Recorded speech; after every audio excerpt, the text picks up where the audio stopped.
Hindi nabigo ang mga fans at supporters ni Catherine Bernardo dahil dumalo siya sa isang malaking convention na Pure Gold Sari-Sari Store ngayon sa World Trade Center.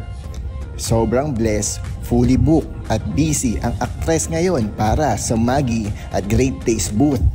Umaga pa lang nakapila na ang mga fans ni Catherine dahil ito ang pagkakataon na makita nila si Kat na malapitan at makasama. May mga fan game din na naganap para sa segment ng Great Taste Coffee kung saan si Catherine ang brand ambassador nito.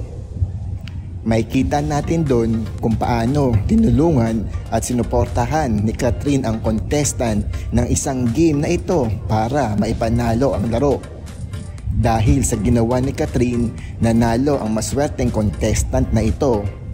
Very happy si Catherine sa mga games na ginawa sa Great Taste para sa event. After ng segment ng Great Taste, nag-quick change agad ang Asia superstar ng dilaw na damit para sa Maggi Magic Sarap. Sobrang busy si Catherine dito. May kita natin kung gaano ka-accommodating si Catherine sa kanyang mga fans. Alam naman natin na madaming product endorsement si Catherine. Mabuti na lang 2 product lang ang nag-sponsor ng event na ito.